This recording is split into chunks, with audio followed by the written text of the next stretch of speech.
ಇದು ಚಳಿಗಾಲದಲ್ಲಿ ಮಾಡ್ಕೊಂಡು ತಿನ್ನುವಂಥ ಒಂದು ರೆಸಿಪಿ ಅಷ್ಟೇ ಅಲ್ಲ, ತುಂಬ ಹೆಲ್ದಿ. ನನ್ನ ಮಗಳಿಗೆ ತುಂಬಾ ಫೇವ್ರೆಟ್ ತಿಂಡಿ.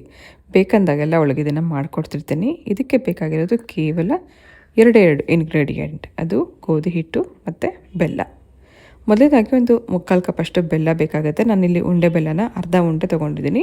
ಹಾಗೆ 2 ಕಪ್ಪಷ್ಟು ನೀರು ಹಾಕಿ ಮೊದಲು ಬೆಲ್ಲನ ಕರಗಿಸ್ಕೋಬೇಕು. 1 ಕಪ್ ಗೋಧಿ ಹಿಟ್ಟಿಗೆ 2 ಕಪ್ಪಷ್ಟು ನೀರು ಬೇಕಾಗುತ್ತೆ. ಬೆಲ್ಲ ಕರಗಿಸ್ಕೊಂಡ ನಂತರ ಇದಕ್ಕೆ 1 ಸ್ಪೂನಷ್ಟು ತುಪ್ಪ ಹಾಕೋಣ. ಗೋಧಿ ಹಿಟ್ಟು ಹಾಕಿ ಇದನ್ನು ತಿರುಗಿಸ್ಕೋಬೇಕಾದ್ರೆ ಗಂಟಾಗಲ್ಲ. ಸ್ವಲ್ಪ ತುಪ್ಪ ಹಾಕ್ಕೊಂಡು ಚೆನ್ನಾಗಿ ಅದು ಕರಗಿದ ನಂತರ 1 ಕಪ್ಪಷ್ಟು ಗೋಧಿ ಹಿಟ್ಟು ಹಾಕಿ ಚೆನ್ನಾಗಿ ಇದನ್ನು ಮುದ್ದೆ ರೀತಿಯಲ್ಲಿ ಮಾಡ್ಕೋಬೇಕು. ಯೂಶಲಿ ನಾವು ರಾಗಿ ಮುದ್ದೆ ಮಾಡಿ ಅಭ್ಯಾಸ ಇರೋಂಥವ್ರಿಗೆ ಇದು ಗೊತ್ತಿರುತ್ತೆ. ಸೊ ಪ್ರಮಾಣ ನಾವು ಹೇಳೋ ಅವಶ್ಯಕತೆನೇ ಬೇಕಾಗಿಲ್ಲ. ನಿಮಗೆ ಎಷ್ಟು ಸ್ವೀಟ್ ಬೇಕು ಅಂತ ನೋಡಿಕೊಂಡು ಬೆಲ್ಲ ಹಾಕಿ ಅದು ಕರಗಿದ ನಂತರ ಅದಕ್ಕೆ ಇಡಿಸೋಷ್ಟು ಗೋಧಿ ಹಿಟ್ಟು ಹಾಕಿ ಚೆನ್ನಾಗಿ ಇದನ್ನು ಮುದ್ದೆ ರೀತಿಯಲ್ಲಿ ಮಾಡ್ಕೋಬೇಕು. ಇದು ಚೆನ್ನಾಗಿ ಬೆಂದಿದೆ ಅಂತ ಗೊತ್ತಾಗೋದು ಹೇಗೆ ಅಂತಂದರೆ ಇದು ತಳ ಬಿಟ್ಟು ಬರುತ್ತೆ. ಹಾಗೆ ಇದು ಕೈಯಲ್ಲಿ ಮುಟ್ಟಿದಾಗ ಅಂಟೋದಿಲ್ಲ. ಆ ರೀತಿ ಚೆನ್ನಾಗಿ ಇದನ್ನು ಸಣ್ಣ ಊರಿನಲ್ಲಿ ಬೇಯಿಸ್ಕೋಬೇಕು.